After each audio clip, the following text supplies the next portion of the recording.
writers. I'm here with Ranger, and it's a rainy day in Maine, but you've made it a little sunnier for me because I've been reading your writing all morning. Your teachers have been sending me your writing, and you've been putting the writing on Padlet, and that's been wonderful. And today I want to show you how we can learn a little bit from each other's writing. Okay, let me put Ranger down. Okay. So we have these steps as writers, right? We know that we can learn from other authors, and authors can be the kids in our classes. We use the same steps. What did I notice about? And today we'll say, what did I notice about Tessa's writing? And then the author, so Tessa, right, used, and we'll look at what she used, which is called a craft move, because, and think about maybe why Tessa tried it. And then we can try it in our writing.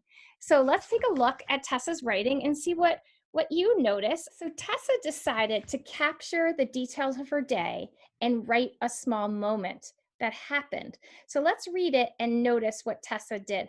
I made Tessa's writing enlarged and put it in slides so that you can see it too. Last weekend, I went to Grandma's house. Don't worry, we were wearing masks and had hand sanitizer. We were spending the night in the camper because of the 6 feet apart rule. So we were okay, but we were having dinner together and my grandmother had a great idea. My grandmother told me that we were going to have a restaurant because we've been bored at home. So we decided to do something fun. What's on the menu, I asked curiously. Well, we have beef stew, chicken pot pie, macaroni taco casserole, etc. That's a lot of food, I said, surprised. Don't worry, I already have all the food made, she said. Okay, do you want me to get my family, I said. We need to make the toasted PB&J and make menus. You're making menus? I was shocked. Well, let's get started. So writers, besides this being a piece that I just think is fun to read, and how creative of Tessa's grandmother to make menus and try and have fun, I also think this piece shows some craft moves that certainly I want to try and you might want to try in your writing. Let's look again closer. Do you see how right here Tessa says we were spending the night in the camper because of the 6 feet apart rule? Like, do you see how she gives like a little detail that kind of lets us know what it was like to live in this time of the virus when we all had to stay at home? I just love those little details she embeds. She does it again, doesn't she? We were bored at home with something to do. And that sort of makes us really know like what it was like to live at this time. And so those details, when Tessa shares this and rereads it someday when she's older, this is going to help people imagine what it was like to live during this time. Let's look at the next page of Tessa's writing. So here's page 2. My grandmother started making the menus and I watched her write down the food just to make sure she didn't miss anything. And done, she said. Really? I was shocked. Okay, now we just got to laminate them. She said, laminate them? I thought, this is really fancy.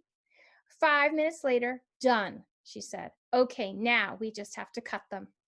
I said, now that they were all cut, we had to set the table. We put the hand sanitizer on the table just to be safe. And now it was time to call my family in. Girls, Mom, Dad, what? They said. Dinner's ready, I said excitedly. Do you see again how Tessa put that hand sanitizer part in so we got that little peek into what it was like to live during this time? All right, let's read the last page. We had PB&J and the menus were ready. I even had an apron. We were ready to go. I was nervous but excited, so like a good nervous. I went out with my menu pad, my fear, my excitement, and a pen. When I got all the orders, I told Grandma we needed 3 macaroni and taco casseroles, 2 chicken pot pies, and 2 PB&Js. Okay, let's start, she said. After the meals were ready, I started serving once all the meals were served, we got my meal and started eating. The food was so good, I even got a tip. I was so excited to serve tomorrow. There's another thing I noticed in Tessa's writing right here. Did you see how she wrote, I went out with my menu pad, my fear, my excitement, and a pen? I love the way she combined right there emotions, fear, excitement, and objects like the menu pad and the pen. So what I did, writers, was after I read her writing and just loved it, and Tessa, thank you for sharing, and thank you to your teacher, I decided to make a little list in my notebook of craft moves I want to try. And here it is, right? Craft moves I want to try.